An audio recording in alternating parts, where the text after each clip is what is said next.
In the opening scene, we see a man who wakes up in a mysterious cube-shaped room with several hatches on each of its sides that connect to other identical rooms. In a confused state, the man opens one of the hatches and enters a red-colored room. The moment he steps in, several square-shaped spikes burst out of the walls, impaling him and taking out a cube-shaped chunk of his body. The scene then cuts to another cubic room, showing three people, Yuichi Goto, Shinji Ochi, and a young boy, Chiharu Uno. They all seem to have no memory of how they got here, nor do they have their belongings. While they are trying to comprehend the situation, another man, Hiroshi Ida, throws a shoe inside the room before entering. Shortly after, they're joined by another survivor who introduces herself as Asako Kai. As Hiroshi proceeds to open another door on the ceiling, a dead body of the first man falls from the hatch, leaving everyone startled. In a desperate bid to exit the trap, Shinji proceeds towards another room, unaware of the potential danger, but Hiroshi stops him and decides to test the room first. He throws his shoe towards it, and it is immediately burnt down by the extreme flame. He then warns the group that some of the rooms in the cube contain deadly traps that can be activated by different sensors. Following this, the group starts to pass from room to room, throwing their boots in order to check for traps. In the midst of this, Shinji asks several questions, but an annoyed Hiroshi orders him to shut up. In one room, they come across an elderly man, Kazumasa Ando, who introduces himself as a company executive. He initially believes that the group is here to rescue him, but his hope shatters when they reveal that they are also trapped victims like him. The six of them continue to move from one room to another. During this, they notice a plate with 3 numbers in the passageway between each room, but are unable to comprehend its meaning. At one point, Yuichi is assigned to check for the trap in a room before they enter. He throws his boot and removes it very soon before concluding that it is safe. The group then makes their way inside the room without thinking twice, but as soon as the hatch closes behind them, the room's light goes off and a fan with sharp metal blades starts descending from the ceiling, proving that it is a trapped room. Sensing the urgency of the situation, they frantically attempt to unlock the other hatches, but none of them open up. As the blades slowly approach their heads, their only option is to go through the bottom door. However, Yuichi freezes on top of the door in fear, so Hiroshi pushes him aside, letting the group escape moments before the blades reach them. Although they manage to get out safely, Hiroshi vents his anger on Yuichi for his recklessness as they rest for a while. The young Chiharu, who seems to have memorized the numbers between the rooms, uses a shirt button to write it down on the floor. He then conducts some tough mathematical calculations and eventually figures out that all of the trapped rooms are indicated by having prime numbers. In order to test the theory, Yuichi chooses a hatch with all even numbers and jumps into the other room, risking his life. He should have maybe still thrown a boot just in case. The theory proves to be correct, as the room appears to be normal. In the aftermath, the group uses this insight to navigate through numerous other rooms. However, at one point, they come across a room where all the surrounding rooms are trapped. They recheck the numbers in hopes of finding any clue, but to no avail. Asako then suggests that they return back to the same room that they came from, but much to their dismay, the door to that room is permanently locked. Now that they are trapped in a single room, Kazumasa blames Chiharu, deeming his theory worthless. Math is still a pointless subject after all. Amidst their discussion, Hiroshi discovers that one of the room's traps reacts to sound. As a result, he urges the group to pass through it without making any noise. They then form a queue and proceed towards it, but Shinji accidentally drops his boot on the floor, which creates a sound. As a consequence, the trap is activated, and electric laser bars appear in the room. It almost burns down Kazumasa, who is still inside the trap room. Thankfully, the group members pull him out in the nick of time, and he only sustains a minor injury on his leg. Although the old man is saved, he berates Shinji for his recklessness, and also goes on a hateful rant about young people. Goddamn tick-tocking idiots! Not long after, Chiharu shifts the group's focus on a cubicle structure drawn on the wall. The picture indicates that all of these rooms are located inside a large cube, and that they must find a way to an exit room. But before they can discuss their next move, the room's wall starts releasing a harmful gas, prompting them to hastily run away. This confuses the group, and they wonder why the room was trapped despite the hatch not having any prime numbers. Even though they are clueless, they have no other choice but to keep moving in search of an exit. The group then proceeds to the next room, only to be confronted by a shocking revelation. They've ended up in the same room with the first man's dead body, suggesting that they've been moving in a circular path. However, Shinji doesn't agree with the idea, and instead speculates that the rooms inside the cube are moving. Hiroshi proposes that they keep on walking because he does not have much time left. While venturing through the rooms, Yuichi questions Hiroshi if someone is waiting for him outside the maze, to which the latter replies that it is his wife. He vows to return back to her, no matter how tough the situation gets. But what if they find an alligator room? He'd probably be screwed then. At one point, the cube experiences a sudden tremor, which causes Chiharu to fall into a trapped room. Seeing this, Yuichi rushes to save the boy from the trap, which has laser beams that aim on a target and shoot through it. The two manage to dodge several laser shots, but they are unable to make their way out. As a result, Hiroshi jumps in for their rescue and helps them return to the safe room. But sadly, he is unable to save himself, and the laser beam penetrates his body,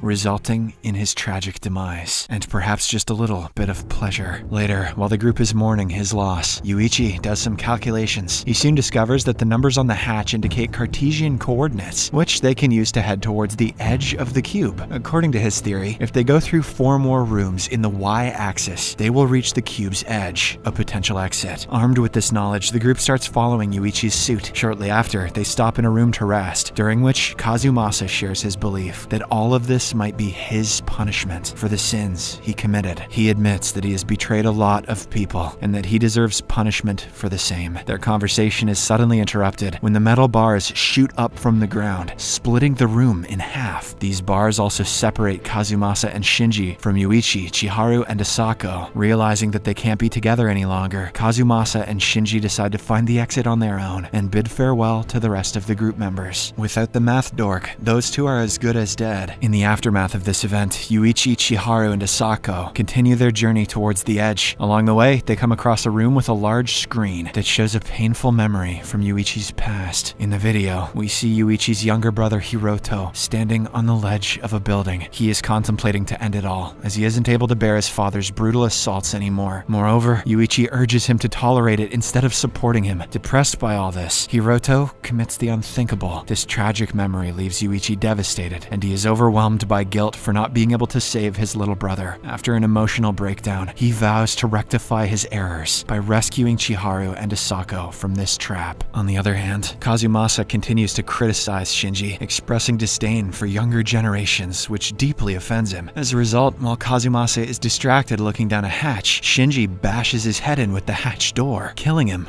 on the spot. Sorry, old man. The hatch kill challenge is trending right now. Back to the trio. Chiharu calls Yuichi a coward for not saving his brother. The young boy relates his own experiences with that of Hiroto, which makes him feel depressed as well. Due to this, he opens a hatch in the floor and proceeds to jump into the trapped room. But this time, Yuichi holds him back at the last second and saves his life, unlike what he did for his brother. In this process, we see several bruises on the boy's body, indicating that he had been abused just like Hiroto. Just then, Asako mentions that they have reached the edge of the cube. Upon looking out through a hatch, they learn that the maze of rooms is encased in a hollow shell that has an opening in its base, which is probably the exit. Furthermore, they also see a cube room acting as an elevator, which they believe will lead them to the base. Yuichi quickly calculates the coordinates to the moving cube room, after which the trio heads towards it. On their way, they meet a blood-covered Shinji. Despite being initially happy with the reunion, the group soon doubts him when he says that Kazumasa died in a trap. However, they don't confront him yet and continue on their journey to the exit room. A short while later, Shinji forces all of them into a trapped room where he finally admits that he killed Kazumasa. Sensing the imminent threat, the three of them try to escape the room, but Shinji attacks Yuichi with the intention of killing him. Yuichi inquires for the reason why he's doing this, to which the latter confides his past grievances in him. Turns out that he used to work at a local convenience store where he frequently got berated by the elderly store owner as well as the customers. In other words, he was terrible at his job and he hated when people called him out for it. This raised his hatred towards people, which intensified further when Kazumasa criticized him, eventually making him deranged. Now he neither wants to live nor wants to let others live. As a result, he proceeds to choke Yuichi to death. In this intense moment, Yuichi is reminded of his younger brother, and that motivates him to fight back. He then gathers all of his strength to fend off the insane Shinji, who is soon killed by the room trap. Before the trap can get to the rest of the group members, Yuichi manages to send Asako and Chiharu out of the room while sacrificing himself in the process. After this, Chiharu and Asako make it to the elevator room that leads them to the base. Chiharu walks out while Asako insists that she will stay behind to look for more survivors. The young boy then wanders into a long passageway with a bright light up ahead. His fate Unknown. Hopefully the room contains burgers and a toilet. In the meantime, Yuichi falls into another room. He sustains several injuries, but is still alive. Despite the excruciating pain, he doesn't lose hope of getting out of this maze. In another surprising turn of events, Asako is revealed to be a highly advanced cyborg that has been monitoring the cube survivors as test subjects. The movie ends with Asako going to another group of survivors and saying the same programmed line she said when she met the previous group. Who are you? They could have programmed her with a cooler line. Subscribe for more videos like this, turn on notifications, and leave a like to help the channel out. Thank you for watching.